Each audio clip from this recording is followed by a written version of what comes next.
بسم اللہ الرحمن الرحیم۔ شروع اللہ کے نام سے جو بڑا مہربان نہایت رحم والا ہے۔ الحمدللہ وکفا وسلام علی عبادہ الذین اصطفیٰ، اما بعد۔ معزز ناظرین و سامعین، السلام علیکم ورحمۃ اللہ وبرکاتہ۔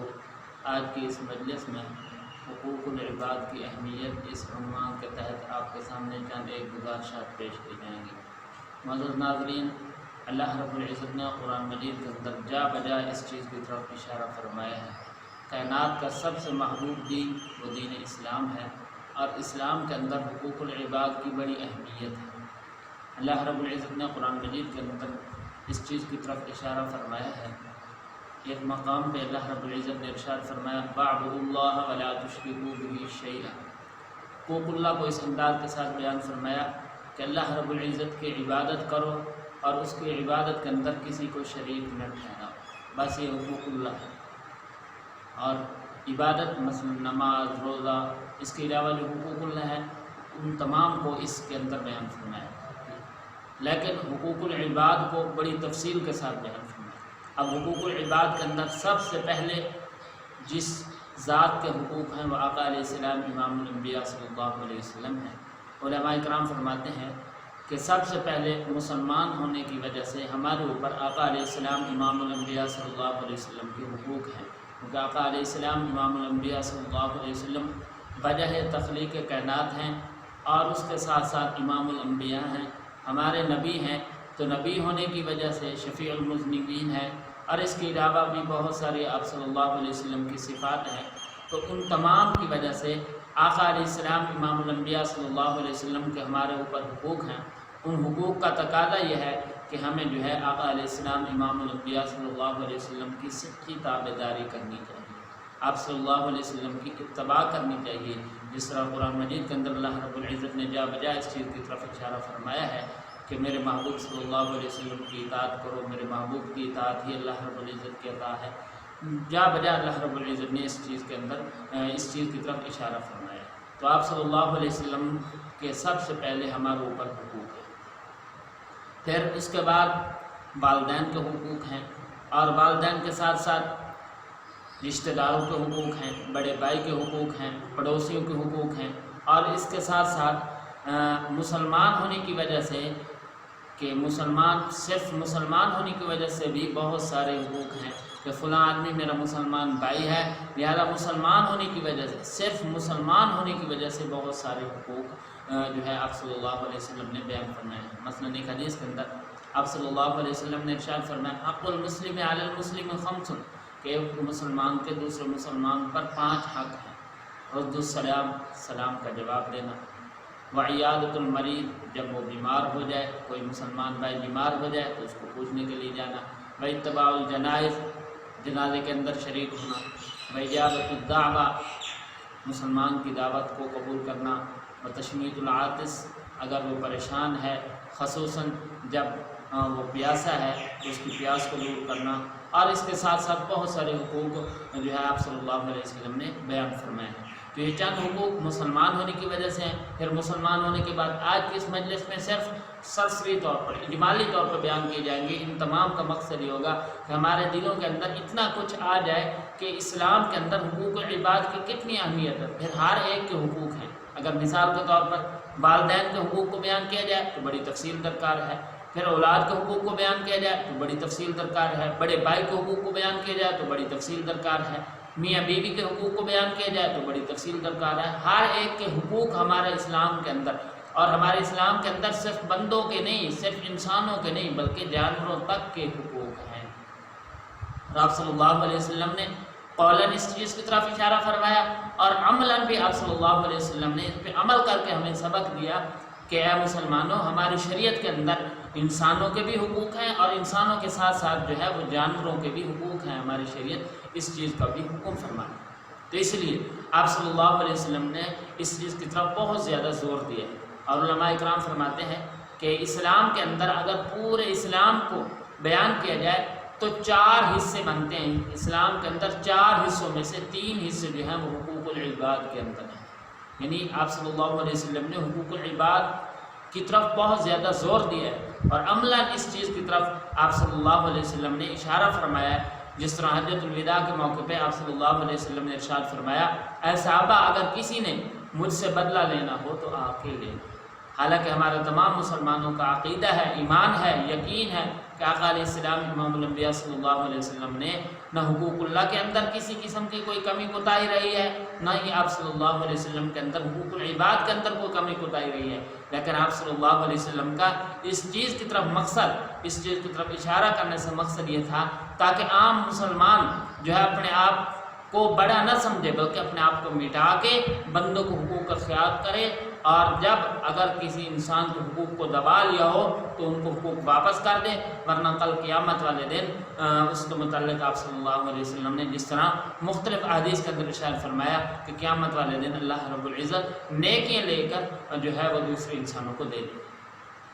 اور آپ صلی اللہ علیہ وسلم کے سامنے ایک مرتبہ ایک واقعہ پیش آیا، ایک آدمی آیا کہنے لگا یا رسول اللہ صلی اللہ علیہ وسلم، آپ صلی اللہ علیہ وسلم کا صحابی تھا کہ میرا ایک غلام ہے، وہ کبھی میرا کام پورا نہیں کرتا، میں اس کو مارتا ہوں، تو میرے آپ نے حقوق العباد کو بیان فرمایا، تو میرے متعلق آپ صلی اللہ علیہ وسلم کا کیا ارشاد ہے؟ کبھی میرا کام پورا نہیں کرتا، کبھی کوئی وجہ ہوتی ہے، وہ کوتاہی اس کے اندر رہ جاتے ہیں جس کی وجہ سے میں اس کو مارتا ہوں۔ تو آپ صلی اللہ علیہ وسلم نے ارشاد فرمایا کل قیامت والے دن تیرا مارنا بھی ایک پلڑے کے اندر رکھا جائے گا، اور اس کی کمی کوتاہی تیرے کام کو پورا نہ کرنا دوسرے پلڑے کے اندر رکھا جائے گا۔ اگر تیری زیادتی زیادہ ہو گئی، اگر تو نے اس کے خلاف جو ہے اس کی کوتاہی سے بھی زیادہ اس کو ڈانٹا، اس سے زیادہ اس کو تکلیفیں دی، تو تجھ سے اللہ رب العزت بدلہ لے کے اس آدمی کو دے دے۔ تو حدیث کے اندر آتا ہے اس صحابی نے اپنے غلام کو آزاد کیا، اور آپ صلی اللہ علیہ وسلم نے ایک مرتبہ صحابہ کرام رضوان اللہ تعالی عنہم اجمعین کو ارشاد فرمایا، اے صحابہ جانتے ہو مل مفلس، مفلس کون ہے؟ غریب تنگ دست جس کے پاس کوئی چیز نہ ہو، کون ہے؟ تو صحابہ کرام رضوان اللہ تعالی عنہم اجمعین نے عرض کی یا رسول اللہ صلی اللہ علیہ وسلم، ہمارے ہاں ہم تو اس آدمی کو مفلس جانتے ہیں کہ ملا درہم لا، جس کے پاس کوئی مال و دولت نہ ہو۔ تو آپ صلی اللہ علیہ وسلم نے ارشاد فرمایا میری امت کے اندر مفلس وہ آدمی ہے کہ کل قیامت والے دن جس کے پاس نیکی نہ ہو، جس کے پاس نیکی بہت زیادہ نہ ہو، وہ آدمی مفلس ہے۔ اور آپ صلی اللہ علیہ وسلم نے اس کے بعد بڑی تفصیل ارشاد فرمائی کہ اے صحابہ کل قیامت والے دن تمہارے پاس اگر تم نے کسی کا حق دبا لیا ہوگا دنیا کے اندر، تو اللہ رب العزت نیکیاں لے کر جو ہے اس آدمی کو دیں گے، کیونکہ قیامت والے دن صرف ہمارے پاس نیکیاں ہوں گی جو بھی ہوں گی، اس کے علاوہ ہمارے پاس کوئی چیز نہیں، یا گناہ ہوں گے یا نیکی ہوں گی، اس کے علاوہ ہمارے پاس کوئی چیز نہیں۔ اس لیے آپ صلی اللہ علیہ وسلم نے ایک حدیث کے اندر ارشاد فرمایا کہ اے میرے صحابہ یہ عمل بہت اچھا ہے کہ ایک مرتبہ آپ صلی اللہ علیہ وسلم نے ارشاد فرمایا اے صحابہ ایک آدمی ابھی آپ کے سامنے مسجد کے اندر داخل ہوگا، اور جو آدمی مسجد کے اندر سب سے پہلے داخل ہوگا ایسے انسان جو ہے وہ جنتی ہے، جو آدمی سب سے پہلے مسجد کے اندر داخل ہوگا وہ جنتی ہے۔ تو صحابہ کرام رضوان اللہ تعالیٰ عنہم اجمعین انتظار میں رہے، تو سب سے پہلے جو صحابی آیا تو صحابہ کرام رضوان اللہ تعالیٰ عنہم اجمعین میں سے ایک صحابی نے اس تمام صحابہ کرام نے دیکھا، ایک صحابی رضی اللہ تعالیٰ عنہ اس صحابی کے ساتھ گئے، اس کے گھر کے اندر گئے، اور ان کی منشا اور مقصد یہ تھا تاکہ میں دیکھوں یہ کون سا عمل کرتا ہے کہ جس کی وجہ سے آپ صلی اللہ علیہ وسلم نے دنیا کے اندر جنت کی بشارت دی۔ تو گئے، ساری رات گزاری، دوسرے دن جب صبح ہوئی تو صحابی رضی اللہ تعالیٰ عنہ نے جو مہمان ہونے کی وجہ سے گئے تھے اور اس غرض سے گئے تھے تاکہ میں آزماؤں یہ کون سا عمل کرتے ہیں خفیہ طور پر، تو دیکھا اور فرمانے لگے میرے آنے کا مقصد یہ تھا، لیکن میں نے تو کوئی بظاہر ایسی چیز نہیں دیکھی کہ تہجد آپ بھی پڑھتے ہو میں بھی پڑھتا ہوں، نماز آپ بھی پڑھتے ہو میں بھی پڑھتا ہوں، آپ بھی باقی عبادات کرتے ہو میں بھی کرتا ہوں، میں نے کوئی ایسی چیز نہیں دیکھی جس کی وجہ سے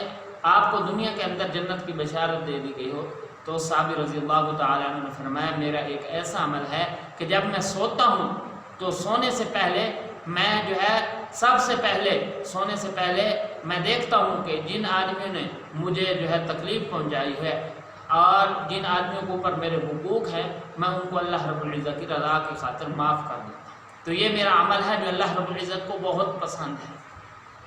اس لیے قرآن مجید کے اندر اللہ رب العزت نے جا بجائے ارشاد فرمایا بل کاظمین الغیظ والعافین عن الناس، لوگوں کی غلطیوں کو خطاؤں کو معاف کر دینا اور اس لیے حقوق العباد کی اہمیت کے حوالے سے آپ صلی اللہ علیہ وسلم نے ارشاد فرمایا کہ یغفر للشہید کل شیء الا الدین، حالانکہ شہادت بڑا اعلیٰ مرتبہ ہے اور انعام یافتہ گروہوں میں ایسا انسان شامل ہے، اولئک الذین انعم اللہ علیہم من النبیین والصدیقین والشہداء والصالحین، لیکن اس کے باوجود آپ صلی اللہ علیہ وسلم نے ارشاد فرمایا یغفر للشہید کل شیء الا الدین، کہ شہید کے تمام گناہ، شہید کو اللہ رب العزت بہت سارے انعامات سے نوازتے ہیں، ان میں سے ایک انعام یہ بھی ہے کہ شہادت سے پہلے اللہ رب العزت اپنا دیدار عطا فرماتے ہیں، دیدار نصیب فرماتے ہیں، لیکن اس کے باوجود آپ صلی اللہ علیہ وسلم نے ارشاد فرمایا اگر شہید نے بھی کسی کے حقوق کو دبا لیا ہے تو اس کے حقوق معاف نہیں ہوں گے جب تک کہ وہ حقوق کو ادا نہیں کرے۔ تو اس لیے ہماری شریعت کے اندر حقوق العباد کی بڑی اہمیت ہے۔ قرآن مجید کے اندر اللہ رب العزت نے ارشاد فرمایا وَاعْبُدُوا اللَّهَ وَلَا تُشْرِكُوا بِهِ شَيْئًا، کہ اللہ رب العزت کی عبادت کرو، اس کے اندر کسی کو شریک نہ ٹھہراؤ، وَبِالْوَالِدَيْنِ إِحْسَانًا وَبِذِي الْقُرْبَىٰ وَالْيَتَامَىٰ، یہ ان کو بڑی تفصیل کے ساتھ کہ والدین کے حقوق ہیں، اس کے بعد جو ہے یتیموں کے حقوق ہیں، قرابت داروں کے حقوق ہیں، پڑوسیوں کے حقوق ہیں، رشتہ داروں کے بڑے حقوق ہیں۔ آپ صلی اللہ علیہ وسلم نے جا بجا بڑی تفصیل کے ساتھ، اور اسی طرح آپ صلی اللہ علیہ وسلم نے پڑوسی کو حقوق کو بیان فرمایا، اور آپ صلی اللہ علیہ وسلم نے بڑے کو حقوق کو بیان فرمایا، چھوٹوں کے حقوق کو بیان فرمایا، والدین کو حقوق کو بیان فرمایا، اولاد کے حقوق کو بیان فرمایا، میاں کے حقوق کو بیان فرمایا، بیوی کے حقوق کو بیان فرمایا۔ یہ تمام ہماری شریعت کے اندر حقوق ہے، ہر ایک کے حقوق ہے۔ تو آج کی اس مجلس میں مقصد یہ تھا کہ اجمالی طور پہ تمام چیزوں کا ہمارے سامنے اس بات کا جو ہے اظہار ہو جائے، اس بات کا ہمیں پتہ چل جائے کہ ہمارے اس شریعت کے اندر حقوق العباد کی کتنی اہمیت ہے۔ جس طرح ہر ایک انسان جو ہے چاہتا ہے کہ میرے حقوق فلاں کے اوپر ہیں، وہ آدمی میرے حقوق جو ہے وہ ادا کرے، تو اسی طرح جو ہے ہماری شریعت حقوق العباد کی اہمیت کے حوالے سے بہت زیادہ زور دیتی ہے اور اس کا انجام بیان کرتی ہے کہ اس کا انجام دنیا کے اندر کیا ہوگا، آخرت کے اندر کیا ہوگا۔ تو قرآن مجید کے اندر جا بجا اس چیز کی طرف، اور آپ صلی اللہ علیہ وسلم نے مختلف احادیث کے اندر اس چیز کی طرف اشارہ فرمایا، اور آقا علیہ السلام امام الانبیاء صلی اللہ علیہ وسلم جب اس دنیا فانی سے رخصت ہونے لگے تو آپ صلی اللہ علیہ وسلم نے آخری وقت کے اندر بھی دو چیزیں بیان فرمائی، الصلاۃ وما ملکت ایمانکم، حقوق اللہ کو بھی بیان فرمایا اور ساتھ ساتھ حقوق العباد کو بھی بیان فرمایا۔ مقصد یہ تھا تاکہ پتہ چل جائے کہ حقوق اللہ کی بھی بڑی اہمیت ہے، حقوق اللہ بھی معاف نہیں ہے، حقوق اللہ بھی ہمیں ادا کرنی چاہیے، لیکن اس کے ساتھ ساتھ حقوق العباد کی بڑی اہمیت ہے۔ آپ صلی اللہ علیہ وسلم نے جا بجائے ارشاد فرمایا۔ تو اس لیے کچھ حقوق ہیں مسلمان ہونے کی وجہ سے، پھر کچھ حقوق ہیں جو پڑوسی ہونے کی وجہ سے ہیں، کچھ حقوق جو ہے والدین اور اولاد کے ہیں، اور اس کے ساتھ ساتھ علیحدہ علیحدہ ہر ایک کے حقوق ہیں۔ مقصد یہ ہے کہ میں مسلمان ہونے کی وجہ سے میرے اوپر جو حقوق ہیں میں ان کو بھی ادا کروں، پھر اس کے بعد پڑوسی کو حقوق ہیں ان کو بھی ادا کروں، پھر اس کے بعد جو ہے والدین کے حقوق ہیں، بیوی کے ہیں، بچوں کے ہیں، ان تمام کے حقوق ہیں۔ انشاءاللہ العزیز تفصیل کے ساتھ ان تمام موضوعات کو بیان کیا جائے گا، اور ہر ایک موضوع کی بڑی تفصیل ہے، لیکن آج کے اس مجلس میں اسلام میں حقوق العباد کی اہمیت کے عنوان کے تحت آپ کے سامنے چند ایک گزارشات پیش کی گئی، جن کے اندر قرآن مجید کے اندر اللہ رب العزت نے جس طرح بیان فرمایا بڑی تفصیل کے ساتھ والدین کے حقوق کو، پڑوسیوں کے حقوق کو، اور اسی طرح رشتہ داروں کے حقوق کو، مسکین، یتیم اور پڑوسی، علماء اکرام نے بڑی عجیب